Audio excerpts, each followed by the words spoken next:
देखो तो दुईटा महत्वपूर्ण निष्पत्ति अल्प दिन तले तले राजस्व विभाग जो निष्पत्ति कैबिनेट मंजूर पाई से निष्पत्ति भितर गोटे निष्पत्ति है जे इंग्रेज शासन समय जो जो अंचलर ना स्पेलिंग इंग्राजी रे स्पेलिंग भूल थिला ताकू आमे संशोधन करिचु जेते गड़ थिला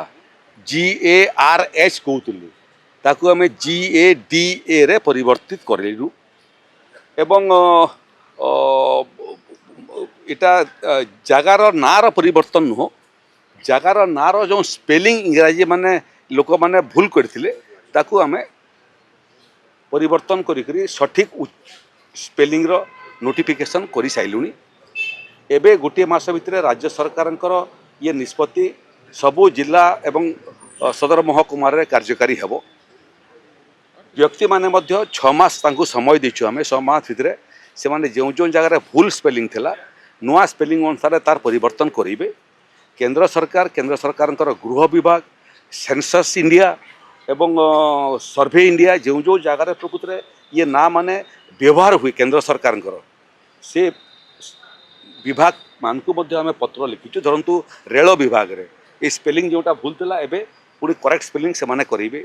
एटी NHI स्पेलिंग करेक्शन करेबो तेणु केंद्र सरकार राज्य सरकार एवं सामग्रिक भाव में साधारण व्यवसायी अनुष्ठान एवं कौन भी अनुष्ठान भूल स्पेलिंग को संशोधन करेंगे द्वितीय विषय है जे अपार्टमेंट रजिस्ट्रेशन को लेकर बहुत दिन अचल अवस्था थिला राज्य सरकार राजस्व विभाग एवं नगर उन्नयन विभाग तार संशोधन आनिकरी ओडिशा रजिस्ट्रेशन एक्ट रो संशोधन आनिकरी इंडियन रजिस्ट्रेशन एक्ट रो संशोधन आनिकरी आमे ताकू सरलीकरण करिछु जार फल रे जो माने अपार्टमेंट किनुछंती से माने हैरान हरकत हेबे नहीं एवं जो मानकू दुई दुई थर राजस्व देवा पई पड़ुथला से माने थरे मात्र राजस्व देबे एवं आउ अधिक राजस्व रु वर्तमान से माने आउ डबल अमाउंट देवा पई पड़िबो नहीं से बाबद रे जो SOP से SOP मध्य गतकाली राजस्व विभाग रु SOP बाहरी जाइछि आमे आशा करिवु कि जो माने अधिकारी सब अछंती से SOP शीघ्र पढ़ी नियंतु एवं लोकंकर रजिस्ट्रेशन काम रे